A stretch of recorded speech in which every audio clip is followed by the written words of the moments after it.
요한복음 1장 1절에 이렇게 시작합니다. 왜냐하면 요한복음은 마태복음, 마가복음, 누가복음하고 달라요. 그래서 요한복음을 특수복음이라고 그러는데 혹은 인자복음이라고도 그러고, 요한복음의 주제는 로고스입니다. 말씀이에요. 그래서 마태, 마가, 누가 복음서에는 예수님의 기적도 있고 또 비유도 많고 한데, 요한복음에는 그런 게 거의 없어요. 없는 건 아닌데 아주 최소화시켰고 예수님의 말씀을 주로 기록해 놓은 게 요한복음이에요. 그래서 요한복음 1장 1절을 이렇게 시작합니다. 태초에 말씀이 계시니라. 뭐가 계셨다고요? 네, 태초에 말씀이 계시니라. 이 말씀이 하나님과 함께 계셨으니 이 말씀은 곧 하나님이시라. 자, 그러면 말씀은 하나님이고 하나님은 말씀이시고, 그렇죠? 오늘 설교 제목이 뭐예요? 말씀하옵소서 듣겠나이다. 제가 이제 이게 딱 줄여서 동사만 2개 이야기했어요. 여호와여 말씀하옵소서 주의 종이 듣겠나이다. 말씀하옵소서 듣겠나이다 하는 거죠. 말씀은 하나님이시고 하나님이 말씀이시다. 그래서 그 안에, 그 말씀 안에 1장 4절에 생명이 있었다. 생명은 사람들에게 빛이다. 14절에는 말씀이 육신이 되어 우리 가운데 거하심에 우리가 그의 영광을 보매 아버지의 독생자의 영광이요 은혜와 진리가 충만하더라. 그럼 말씀의 주체가 하나님이세요. 광야에서 외치는 자의 소리는 세례 요한을 두고 하는 말인데, 전해지는 말씀은 하나님이에요. 하나님은 말씀을 통해 계시하시고 말씀을 통해 나타나시고 말씀 속에 하나님이 계세요.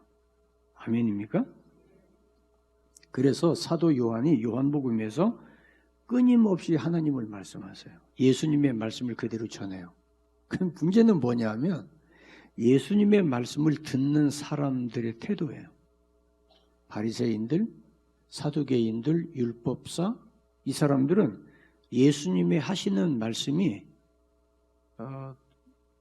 역겨워요. 왜냐하면 전통적으로 들었던 말씀하고 영 달라요. 예수님께서 말씀으로 이 땅에 오신 것은 왜곡되어지고 잘못 알고 있는 말씀을 바로잡기 위해서 오셨어요.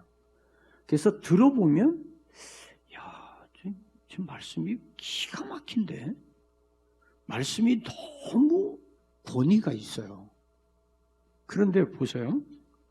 여러분들이 누군가의 이야기를 들을 때 누구 이야기를 듣냐 그러면 내가 믿는 사람의 이야기를 들어요. 그렇죠? 뭐 이 사람 저 사람 다 얘기하는데 이 사람은 내가 믿을 수 있어. 그러면 그 말을 들어요. 근데 그렇지 않으면 안 들어요. 그냥 듣는 척 하는 것이지, 듣는다고 하는 말은 그 말에 영향을 받는다는 이야기거든요. 예를 들어서 이런 거예요. 예수님께서 말씀하실 때 백성들은 환호했어요. 왜냐하면 다른 사람들이 막 목에 힘주고 이야기하는 거하고 달라요. 예수님의 말씀은 너무 쉬워요. 너무 편해요. 그래서 백성들의 그 말을 들을 때 그 말이 막 이 안에서 꿈틀대요. 아멘입니까? 작년에 열흘 집회하고 이번에 이제 말씀 갱신 집회 했는데, 저는 제가 이번 집회에 참석하면서 여러분도 은혜 많이 받았지만 아마 제가 은혜 제일 많이 받았을 것 같아요. 제가 그거는 자신할 수 있어요. 왜냐하면 그 말씀 한마디 한마디가 강단에서 전해지는 그 말씀이, 저는 제가 설교하던 사람이잖아요. 설교하던 사람으로서 이 강단에서 말씀을 전했던 사람으로서 담임 목사님이 집회 동안에 전해지는 그 말씀 한마디 한마디가 저는 다르게 들리더라고요. 다르게 들려요. 그래서 저는 그게 너무 감사했어요. 너무 행복했고 주체할 수 없는 감격이 저한테 있었어요. 그래서 제가 우리 둘이서 이렇게 이야기할 때 제가 그런 이야기 했어요. 설교자만 느낄 수 있는 은혜가 있는데 이번에 집회하면서 강단에서 원고 없이 쏟아냈다고 하는데 강단에서 증거되는 그 말씀 한마디 한마디가 본인이 구사하지 않는 언어가 우수하게 많이 던져졌을 텐데 성령께서 강단을 통해서 주시는 말씀을 나는 그게 너무 감사했다 그랬어요. 너무 감사했다. 평소에 내가 생각하고 내가 구사하고 내가 생각했던 그 언어들이 아닌 전혀 차원이 다른 언어. 근데 그 언어가 성도들이 이해하고 듣기에 너무 쉬운, 너무 편한. 그래서 마치 말씀이신 하나님께서 인카네이션, 성육신 하셔서 우리가 알아들을 수 있는 언어로 말씀하시는 성령의 임재와 기름 부으심을 저는 거기서 봤어요. 그렇게 너무 감사해요. 그래서 제가 벅찬 가슴으로 하나님 앞에 질문해 봐요. 하나님, 앞으로 어떤 일을 하시려고 이러세요? 어떤 계획이시기에 이 말씀의 영향력과 말씀의 역사가 말씀의 역사를 계승하게 하시는지 저는 그게 신비로워요. 너무 감사한 거예요. 주여 말씀하옵소서 종이 듣겠나이다. 여러분들이 이 마음을 가지고 이번 집회에 참석하셨어요. 여러분 말씀 듣는다고 하는 거 아무나 들을 수 있는 게 아니에요. 여러분 보세요. 오늘 여기 본문에 1절부터 읽었으면 더 좋았을 텐데 엘리 제사장과 사무엘과의 관계예요. 엘리 제사장은 사사 시대의 마지막 사사였고 마지막 사사가 내가 원해서 사사되는 거 아니잖아요. 사사는 누가 세워야 돼요? 하나님이 세우셔야 돼요. 그럼 하나님으로부터 세움받았던 사사였어요. 누가요? 엘리가. 그러면서 겸하여 제사장이었어요. 그런데 엘리의 나이가 많아졌어요. 여러분 보세요. 하나님 앞에 사사로 부름받고 백성들에게 제사장 겸 사사로 사역을 했다면 엘리는 하나님의 말씀을 들었을까요? 못 들었을까요? 하나님 말씀 듣지 못하고 사사가 될 수 없어요. 하나님 말씀을 들었던 사람이에요. 그런데 지금 하나님께서 엘리에게 말씀하세요. 사무엘에게 말씀하세요. 사무엘에게 말씀하세요. 왜요? 엘리에게 이제는 말할 수가 없어요. 왜? 말을 안 들어. 엘리가 말을 안 들어요. 왜 말을 안 듣냐? 하나님 말씀보다 자식을 더 생각해요. 하나님 말씀보다 자식을 먼저 생각해요. 자식의 안위가 걱정이야.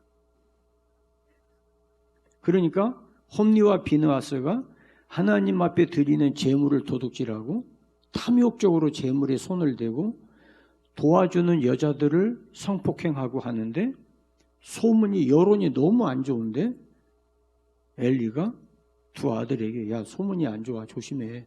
그치? 엘리가 이미 하나님의 말씀을 들었다면 들은 말씀대로 두 아들을 처단해야 돼요. 아들이라도 하나님의 거룩성을 위해서 처단해야 돼요. 그런데 엘리가 하나님 말씀을 듣지 않아요. 그러니까 네가 내 말 안 들어? 네가 내 말 안 듣는구나. 그러면 내가 너한테 더 얘기할 필요 없지. 그래서 누구한테요? 하나님 말씀 들어본 적도 없는 어린 사무엘에게 말씀하세요. 자, 여러분 이거 굉장히 중요한 이야기예요. 이번 집회 기간 동안에 여러분들은 무슨 말씀을 들으셨어요? 말씀을 어떻게 들으셨어요? 예수님께서 그랬잖아요. 너희가 내 말을 들을 줄을 알지 못한다. 여러분 이거는요. 우리가 굉장히 조심하셔야 되는 얘기예요. 하나님 말씀 귀로 듣는 게 아닙니다. 가슴으로 듣는 겁니다. 목사님이 원로 목사님보다 설교가 어떻고 그럴 수 있어요. 그러나 그게 아니라 목사님을 통해서 내게 말씀하시는 하나님의 말씀을 듣고자 하는 이 태도가 중요한 거예요.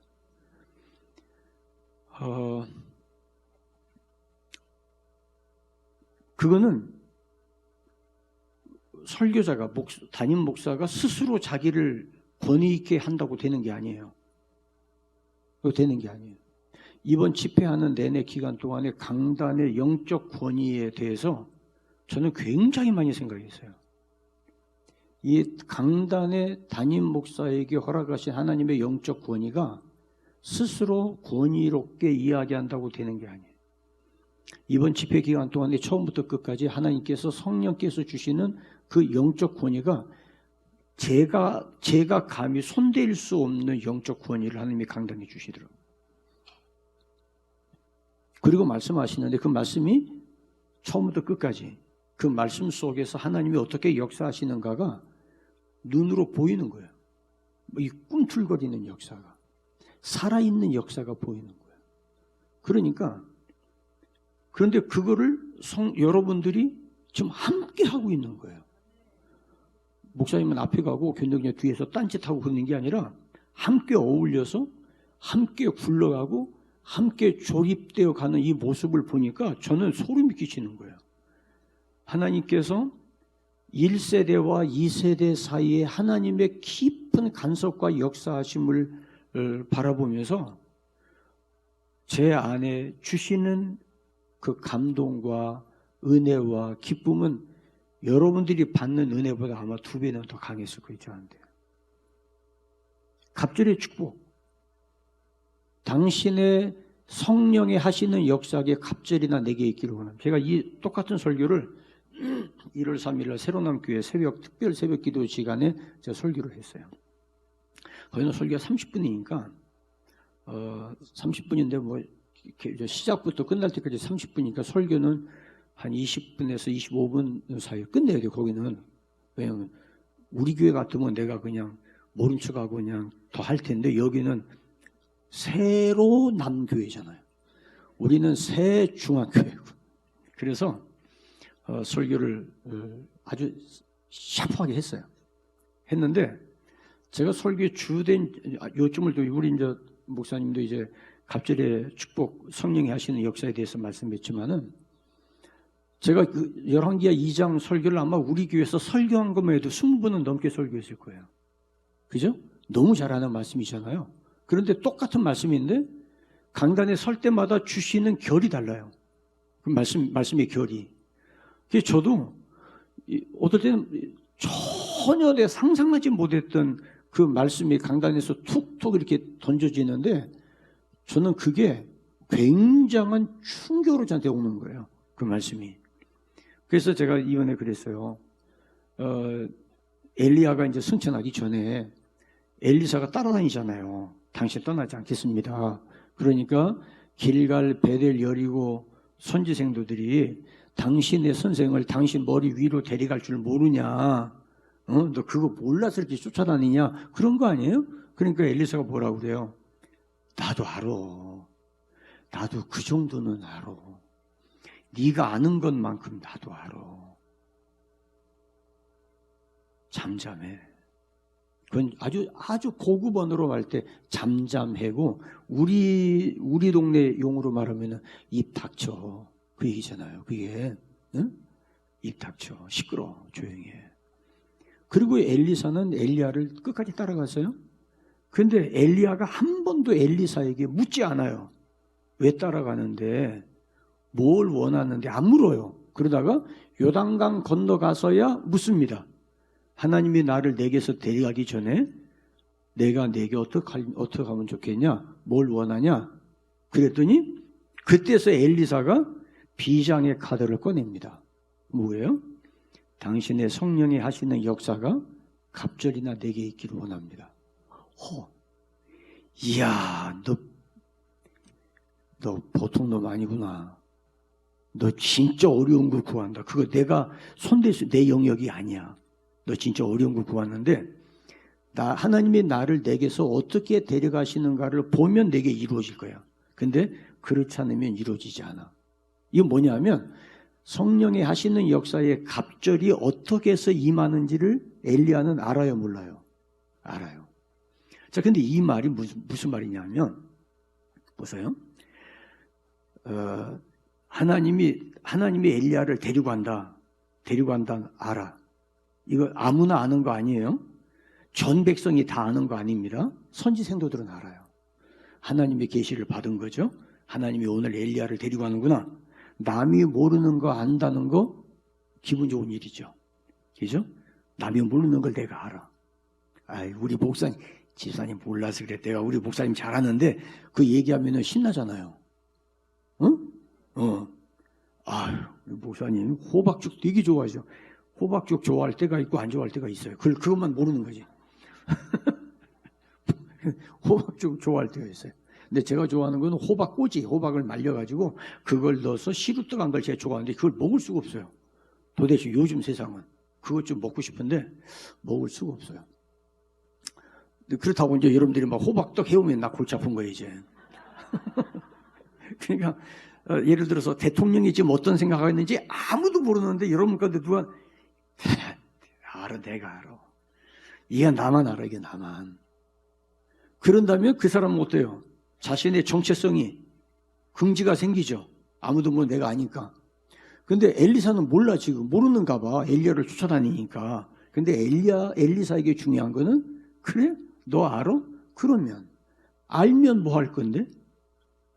네가 하나님의 엘리야 선생님을 데려가신다는 걸 알아. 됐어. 잘 알았어. 그러면 그걸 아는 너는 뭐 할 건데? 너 이제 어떻게 할 거야? 거기에 대한 답은 없어요. 데려갈 건 알아. 그 다음은, 자, 보세요. 우리가 성경을 알아. 성경 알아. 그러면, 그랬으면, 그 성경 아는 게 너에게 뭔데? 어떤 영향이 있어, 너에게? 이번 집회 때 말씀을 들었어요? 은혜 받았어요. 그 다음은, 그랬으면, 여기서 이제 갈라지는 거예요, 여기서. 그런데 엘리사는 알아. 근데 엘리야가 없는 세상, 끔찍해. 엘리야가 없는 이스라엘, 큰일이야. 근데 내가 그 일을 감당해야 되는데, 내가 그 일을 어떻게 감당해? 나는 감당 못해. 난 힘없어. 난 농사 짓던 놈이 내가 뭘 해? 알 줄 몰라. 근데 이 문제는 해결해야 돼. 그랬더니 엘리야가 하는 말이, 하나님이 나를 내게서 데려가는 걸 보면, 그건 뭐예요? 엘리야를 보는 거예요? 엘리야를 데려가는 하나님을 보는 거예요? 그거 중요한 거. 네가 나를 보는 게 아니라 나를 내게서 데려가는 하나님을 네가 보면, 그 말은 뭐냐면 너의 시선, 너의 집중, 너의 관심을 나에게 두지 말고 하나님께 두라는 거예요. 왜요? 엘리야가 그랬어요. 엘리야는 하나님께만 관심을 두었어요. 하나님께만 집중했어요. 그러니까 이걸 이제 모르면, 야, 우리 교회 어떤 프로그램이 있고 우리 교회 이런 거 있고 우리 교회 이런 거 너무 좋아. 그게 중요한 게 아니라 그 가운데서 역사하시는 하나님의 성령의 역사. 그게 뭔데? 그게 중요한 거예요. 그게. 교회가 얼마나 크고 얼마나 잘 지었고 교인이 몇 명이고 교회 프로그램 보고 그거 중요하지 않아. 그 속에서 성령이 어떻게 역사하시는데? 그게 중요한 거예요. 아멘입니까? 할렐루야. 이 성령의 역사의 갑절이 제가 목회할 때보다 성령의 나타난 역사가 더 갑절이. 아멘. 여기 그것보다 더 감사한 게 어디가 있어요? 그것보다 더. 저는 그게 너무 감사하고 너무 감사하고 너무 기쁘고 너무 행복하고. 그래서 집회 시간마다 제가 한눈 팔 수가 없어요. 한눈 팔 수가 없어요. 그 말씀 속에 나타난 하나님의 역사하심이 현저하게 보이니까 가슴이 벅찬 거예요. 제가 너무 가슴이 벅차요. 너무 감사하고. 그래서 성령이 하시는 이 역사, 갑절의 축복이 어디로부터 오냐? 성령이 하시는 역사. 성령이 하시는 역사. 아멘입니까? 성령이 무엇을 통해서? 말씀으로. 당신의 성령이 하시는 역사의 갑절을. 그러니까 엘리야를 보는 게 아니라 엘리야를 끌고 가시는 하나님을 보라. 하나님. 아멘입니까? 우리가 이 모습이 있기를 바라요. 목사님이 전하시는 그 말씀과 이 말씀을 통해서 내게 역사하시는 하나님을 보라 이 말이에요. 하나님을. 그렇지 않고 설교하는 목사님을 보면 이게 이제 문제가 생겨요. 그러니까 보세요. 예수님이 말씀 이렇게 전하니까 자꾸 사람들이 물어봐요. 너 누구야?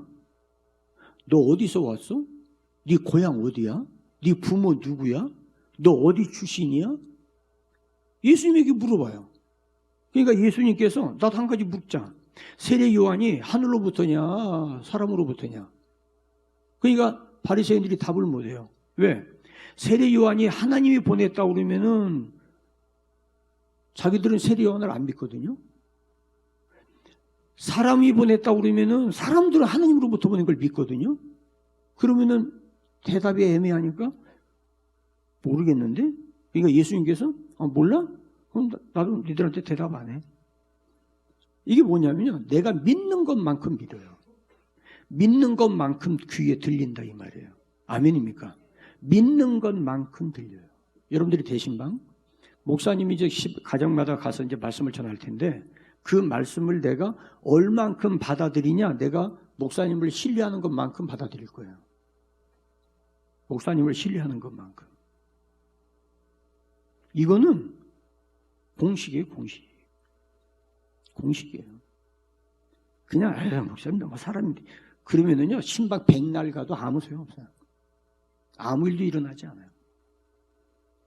그러니까 하나님께서 목사님을 통해서 내 가정에 말씀하실 텐데 주여 말씀하옵소서 종이 듣겠나이다. 이 신방을 내가 어떻게 준비하고 어떻게 받느냐에 따라서 역사는 달라져요. 이번 말씀 갱신 축제도 마찬가지예요.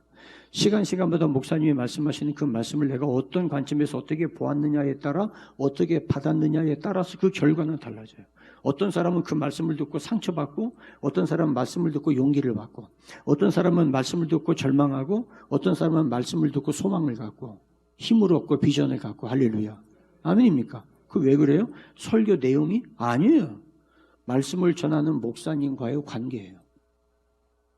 그래서 들음에서 뭐가 난다? 믿음이 난다. 믿는 것만큼 들린다 이거예요. 아멘입니까? 그래서 버려야 할 롯의 신앙을 말씀하면서 네 가지를 이야기했죠. 첫 번째가 뭐였어요? 착각하지 마라. 이제 친교신앙, 친교. 그냥 가까워. 인간적이야. 서로 사귀는 게 너무 좋아. 모임 만나면 너무 좋아 사람이. 너무 좋아. 근데 그 안에 아무것도 없어. 말씀이 없어. 사람은 좋은데. 사람이 좋으니까 많이 모여. 재미있어. 근데 갔다 와서 공허해. 없어. 아무것도 없어. 말씀으로 위로받는 것도 없고 말씀으로 책망받는 것도 없고 아무것도 없어. 그게 롯의 신앙이에요. 그 롯이 떠나야 돼. 있으면 안 돼. 그 롯은 떠나야 돼. 그런 신앙은 우리가 버려야 된다 이 말이에요. 그래서 친교 신앙, 사람 따라다니는 인간 중심의 인간 관계 중심의 신앙은 우리의 신앙의 본질에 아주 중요합니다. 그건 악한 거예요. 독약이에요, 독약. 그 다음에 두 번째로 착각신앙이에요, 착각. 내가 보고 내가 판단하고 내가 결정하는 게 옳다고 생각하는 거예요. 그러니까 롯이 멀리 바라보니까 에덴 동산 같고 여호와의 동산 같고 착각하는 거죠. 근데 거기가 뭐예요? 음란하고 불법이 성행하는 소돔 고모라 아니었어요. 그걸 못 봤단 말이에요. 착각하는 거예요, 착각. 내가. 그 착각의 기준이 뭐예요? 내 관점. 내가 생각하는 나의 관점, 나의 경험, 내가 알고 있는 지식, 내가 바라보는 사회적인 모든 것들이 관점이 된다. 그러니까 여러분들이 교회를 바라볼 때 교회를 사회적인 관점으로 교회를 바라보면 교회만큼 부조리한 데가 없어요. 여러분들이 교회를 이런 관점으로 바라보면 교회는 적폐 대상이에요. 그런데 하나님의 언약의 말씀으로 바라보면 롯이 떠나고 난 뒤에 아브라함에게 하나님이 어마어마한 복을 주셨어요.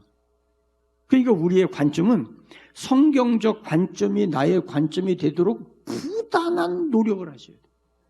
이거 한 번 갖고 되는 게 아니에요. 부단한 연습을 하셔야 돼요. 우리가 이 연습에서 성공할 사람 몇 명 안 돼요. 실패할 거예요. 실패해도 또 하고 또 하고 또 하고 또 연습하고 또 연습하고. 그래서 이게 여러분들 나이가 들어갈수록 연세가 들어갈수록 이게 몸 안에 붙여지도록 하셔야 돼요. 말씀 훈련을 해야 된다 이 말이에요. 착각하면 안 되는 거예요. 그 다음에 이기적 신앙, 자기중심적 사고예요. 자기중심적 사고라는 말은 정욕적이고 탐욕적 패턴을 갖고 있어요. 그러니까 말로는 뭐 구제하고 말로는 섬긴다고 하는데 이 안에 나만이 가지고 있는 욕망이 있다 이 말이에요. 이기적 신앙. 그것 때문에 다투는 거예요. 한 친족인데도 그것 때문에 다퉈요. 그리고 장식 신앙이에요. 장식. 그냥 폼으로 달고 다니는 프로지예요. 목걸이. 폼으로. 신앙이 폼이야. 그 안에 꿈틀거리는 생명력이 없는 거죠. 그래서 이날 이 설교하면서 마지막에 하나님이 아브라함을 찾아간 시간은 낮이었고 롯을 찾아간 시간은 저녁이었다. 제가 그 말씀 듣고 눈이 번쩍 뜨이더라고요. 저도 그렇게 본 적 없거든요. 그러니까 하나님께서 때를 따라서 교회의 성장 속도에 맞춰서 담임 목사님을 통해 보는 것이 달라지는 거예요. 목사님이 보는 게 달라진다는 말은 우리에게 주시는 말씀이에요. 성령이 교회들에게 하시는 말씀 때문에 그 말씀을 주시는 거예요. 이해되세요? 그 말씀은 누구를 위한 말씀이에요? 우리 교회를 위한, 곧 나를 위한 말씀이라고요. 그래서 제가 이 말씀을 이 등에 소름이 끼치더라고요. 왜냐하면 저는 한 번도 생각해 본 적이 없거든요. 그러니까 낮에 신앙, 비록 아브라함이 정오의 시간에 대낮에 졸고 있었어도 주님은 찾아가셨어요. 그런데 롯은 밤에 저녁에 해질 때 찾아갔단 말이에요. 그러니까 우리에게 성경의 핵심이 뭐예요? 어둠의 일을 벗고 빛의 갑옷을 입으라는 거 아니에요. 아멘입니까? 그게 신약의 통일한 말씀이에요. 이 말씀이 이미 구약에서 우리에게 던져진 말씀이다 이 말이죠. 그리고 12에서 7천까지 제가 그랬어요. 이번 이 집회는 그냥 끝나면 안 된다. 제가 그랬어요. 지난번 열흘 집회 때도 제가 담임 목사한테 제안을 했어요. 열흘 동안 열흘 집회를 이걸 내용을 좀 정리해서 좀 책으로 만들면 우리 교회 처음 오는 분들에게 신앙생활하는데 굉장히 좋은 안내가 되겠다 했는데 안 하더라고요. 왜냐하면 내가 마치 설교 잘해서 마치 설교 좀 만들면 나를 드러내는 것 같다면 그렇게 생각하는 것 같아요. 이제 이번에도 그랬어요. 이번에 제가 그 얘기하면서 이번 집회도 강단에서 던져지는 말씀이 담임 목사가 평소에 생각하지 않은 하나님의 언어로 무수하게 우리가 알아들을 수 있는 언어로 인카네이션 된 성육시된 말씀이 선포되는데 이거 그냥 넘어가면 안 된다. 이거 정리해서 성도들의 신앙생활에 지침이 될 수 있도록 해야 된다고 그랬어요. 만약에 담임 목사님이 안 하면 여러분들이 하셔야 돼요. 여러분들이 하세요. 여러분들이 해서 이거 책으로 만들고 어렵잖아요. 그래서 이런 거는요 교회가 영적 유산이거든요. 영적 자산이에요.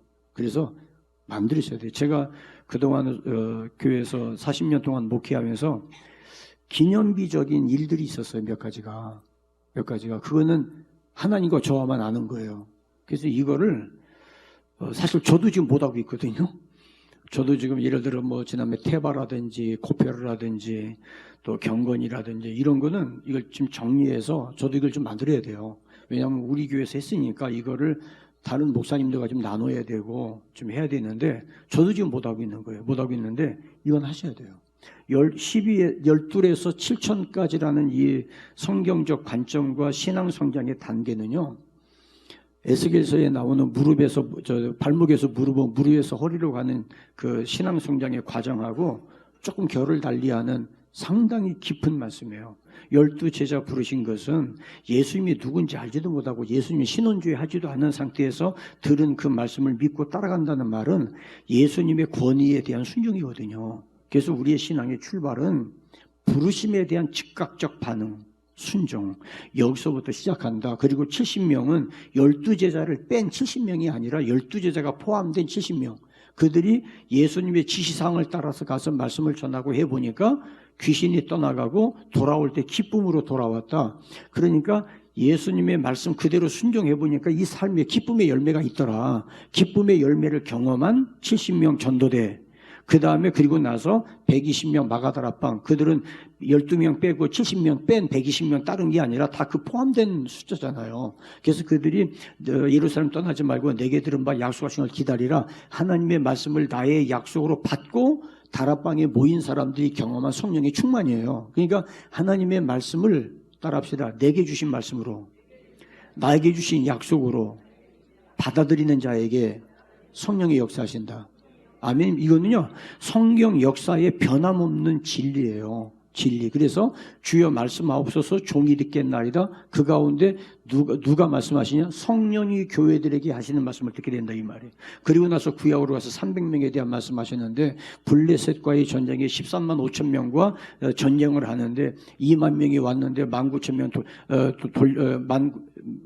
19,700명 돌려보내고 나머지 300명 가지고 일하는데 그 300명은 너희들 두려운 사람 다 가라고 할 때 안 간 사람들이잖아요. 그리고 물 먹는 것조차도 조심한 사람들이잖아요. 이게 무슨 말이냐면 앞에 있는 13만 5천 명이라는 이 어마어마한 상황 속에서 두려워하지 아니하고 기드온을 믿고 하나님을 믿고 나선 사람들이에요. 그러니까 그 사람들이 나중에 블레셋과의 전쟁할 때 항아리 속에 횃불을 담고 나가서 싸울 때 뭐라고 외치냐면 여호와를 위하라, 기드온을 위하라. 누구를 위하라? 여호와를 위하라, 기드온을 위하여. 그래서 항아리를 깨고 횃불이 들어다니까 기드온 300명은 싸울 것도 없어요. 지들끼리 싸우고 지들끼리 다 죽였어요. 그러니까 보세요. 하나님의 신비한 역사, 우리의 생각, 사회적, 산술적 계산으로는 이해할 수 없는 사건들이 하나님의 말씀을 따라 순종하고 갈 때 두려움 없이 갈 때 역사가 거기서 일어난다 이 말이에요. 아멘입니까? 그게 우리 교회가 지금까지 왔던 역사고 이 역사가 이제 앞으로 어떻게 더 펼쳐질지 하나님만이 아시는 역사일 텐데 그 역사가 기대가 되는 거예요. 그래서 거기에서 남겨진 게 7,000명. 엘리야는 몰랐어요. 까맣게 몰랐어요. 7,000명이 있다가 상상도 못했어요. 근데 하나님께서 야, 내가 7,000명 숨겨놨어. 네가 모르는 거. 너 몰랐지? 너 몰랐지? 따라합시다. 내가 모르는 7,000명이 있다. 다시 한번 내가 모르는 7,000명이 있다. 나는 나만 있다고 생각해. 내가 제일이라고 생각해. 내 믿음이 최고라고 생각해. 근데 내가 모르는 7,000명이 있어요. 하나님께서 우리 교회 하나님의 역사를 위해서 내가 모르는 7,000명. 아멘입니까? 여러분 제가 이제 목회를 하다 보니까 제가 어떤 어려움이 있냐면 내가 혼자인 것 같아요. 내 주변에 아무도 없는 거예요. 장로님들이 계신데도 내가 혼자 있는 것 같을 때가 있더라고요. 그래서 서러워. 외롭고. 그런데 저는 제가 이날 이 말씀 드리면서 네가 모르는 7,000명. 저는 제가 위로받았어요. 제가 엄청난 은혜를 받은 거예요. 아멘입니까? 그러니까 나는 나 혼자 신앙생활 한다고 생각했는데 내가 모르는 7,000명의 교회 안에 있어. 나를 위해 기도하는 사람이 있어. 내가 모르는. 아멘. 그러니까 우리가 두려움이 없는 거예요. 바알에게 무릎 꿇지 아니하고 오직 하나님만 섬기는 7,000명이 있다 이 말이에요. 그들에게 아브라함의 복을 주시는데 아브라함의 복 첫 번째 복이 뭐예요? 기억하면 안 돼. 잊어버려야지. 잊어버려야지. 복. 뭐예요? 복이 되어 주는 복. 복이 되어서 흘려보내는 복. 내가 움켜쥐는 건 복이 아니에요. 복은 흘려보내는 거예요. 아멘입니까? 토스해 주는 거예요. 패스해 주는 거예요. 복. 그 다음에 영생의 복. 이 영생의 복도 제가 이날 참 제가 은혜 받은 것이 나사로가 죽어서 아브라함의 품에 안겼다. 아브라함의 영생의 주인공이 된 거죠. 하나님의 은혜로 말미암아. 아멘입니까? 아브라함이 복 받을 사람 아닌데 하나님의 은혜로 복을 받았잖아요. 그죠? 그 하나님의 약속이었잖아요. 그 하나님을 신뢰하는 거 아니에요? 그래서 영생의 복을 받고 그다음에 물질의 복은 막 풍성히 쌓아두는 게 아니라 모자라지도 않고 남지도 않고. 그럼 그게 뭐냐? 갠신이 간당? 아니, 필요한 만큼 쓸 수 있는 복을 주신다. 근데 내가 어디에 필요한 거냐? 어디에 필요한 거냐? 늙어서 은퇴하고 나서 먹고 사는데 부족함 없는 필요한 거? 그거라면 국가에서 주는 노령연금 갖고도 충분히 남는다고 그러더라고요. 노인들 얘기 들어보니까. 남는데요, 그것도. 여러분, 나이 드니까 먹을 것도 없고 갈 데도 없고 그래서 나중에는 그것도 남는데요. 그러니까 그게 문제가 아닌 거예요. 중요한 것은 하나님을 위해서 내가 필요한 데 쓸 수 있는 것을 공급해 주시는 물질의 복. 아멘입니까? 그게 갑절이지. 우리가 구할 건 그거란 말이에요. 아멘입니까? 그 다음에 자가복. 자자손손 대대로 받는 복. 나만 잘 되는 자식이 찌그러지면 어떻게 해? 나보다 자식이 잘 돼야지. 아멘입니까? 손주들이 더 잘 돼야지. 아멘. 그건 말씀 안에서 뻗어가는 거잖아요. 뻗어가는 거. 그리고 장수의 복. 오래 아프지 않고 오래 잘 사는 거 다 우리는 그걸 원하지만 성경이 말하는 장수의 복은 성령이 임하시면 너희 자녀들은 예언할 것이요. 너희 젊은이는 환상을 보고 너희 늙은이는 꿈을 꾸리라. 무슨 꿈 꾸는 거예요? 대꿈 꾸는 거예요? 아니에요. 하나님의 꿈을 꾸는 거예요. 하나님의 꿈. 나이가 들어도 하나님의 꿈을 꾸는 거예요. 그 하나님의 꿈이 있는 사람이 장수하는 거예요. 할렐루야. 할 일 있는 사람은요, 시들지 않아요. 아멘입니까? 하나님의 일, 하나님의 꿈 꾸는 사람은 시들지 않는다고요. 성경이 말하는 장수의 복은 성령으로 하나님의 꿈을 꾸는 노인이에요. 아멘입니까? 그 다음에 이제 마지막에 끝까지 하면 이제 끝난 거 아니에요. 근데 끝까지 와야 이제 저는 설교가 시작되는 거예요.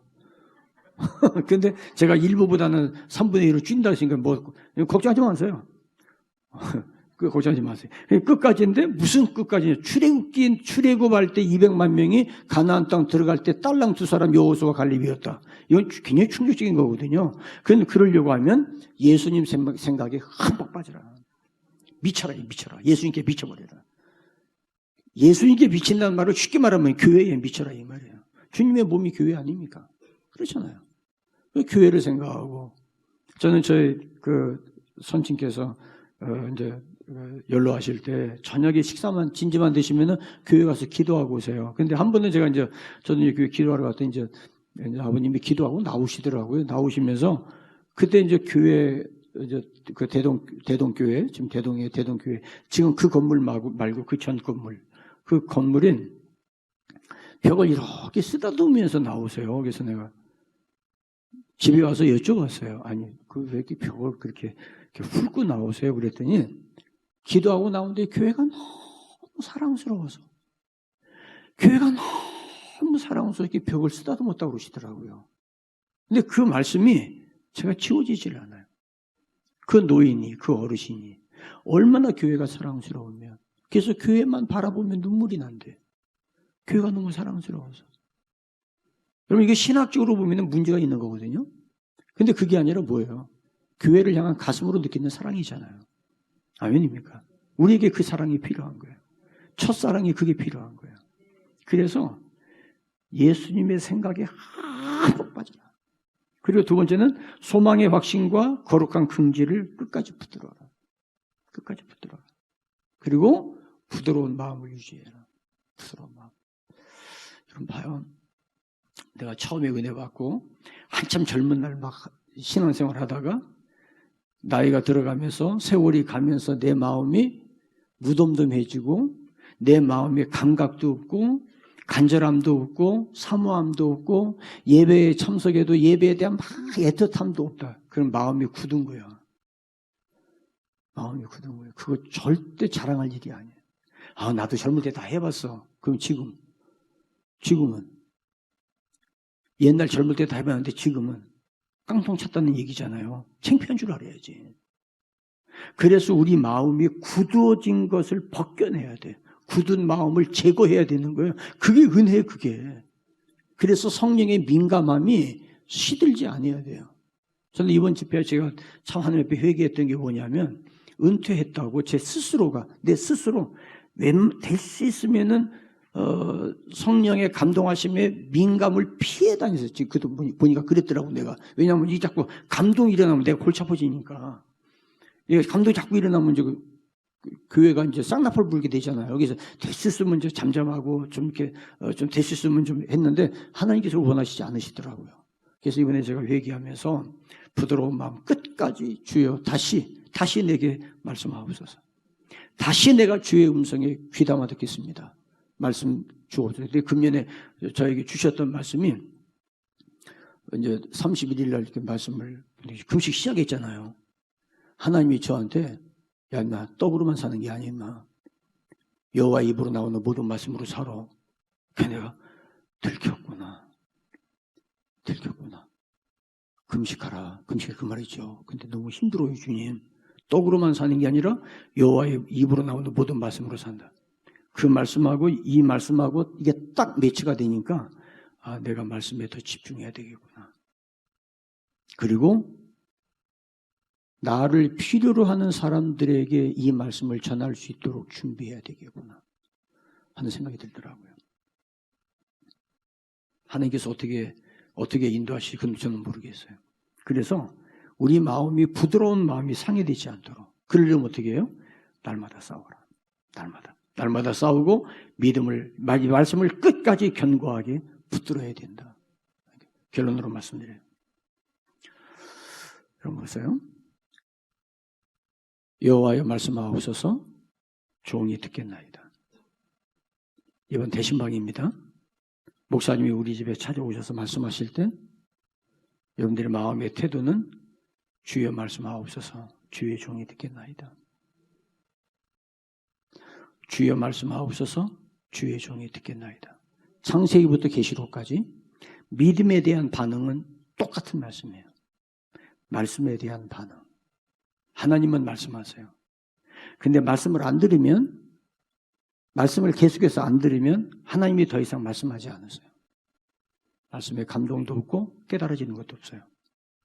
그러면 하나님은 더 이상 엘리에게 말씀하지 않으세요. 사무엘을 찾으세요. 여러분, 예수님의 첫 번째 기적이 어디서 일어났죠? 가나 혼인잔치예요. 마리아가 예수님께 말씀합니다. 포도주가 떨어졌대. 어떻게 아직 잔치가 안 끝났는데 예수님께서 뭐라고 그러죠? 나와 무슨 상관이 있습니까? 근데 마리아가 종들에게 이야기합니다. 무슨 말씀을 하시든지 그대로 해라. 따라합시다. 무슨 말씀을 하시든지 그대로 해라. 아멘. 무슨 말씀을 하시든지 그대로 해라. 이번 대신방 말씀하옵소서 종이 듣겠나이다. 무슨 말씀을 하시든지 그대로 해라. 그럼 어떻게 돼요? 물이 변하여 포도주가 돼요. 포도주가 떨어진 염려와 근심이 변하여 다시 회복과 환희와 기쁨이 다시 회복되어질 거예요. 왜? 하나님은 말씀으로 찾아오세요. 왜냐하면 하나님은 말씀이 있어요. 하나님은 말씀으로 역사하세요. 그 말씀을 하나님이 주실 거예요. 그러려면 여러분들이 목사님을 신뢰하셔야 돼요. 신뢰하지 않으면 그 말이 내게 합당한 말씀이 아니에요. 비판적이게 되어지고 분석하고 자꾸 평가하려고 그래요.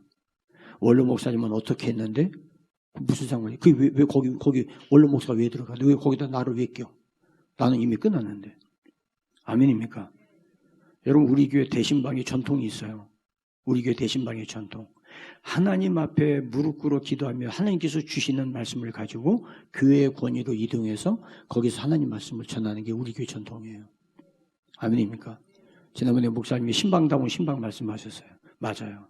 그게 신방다운 신방이에요.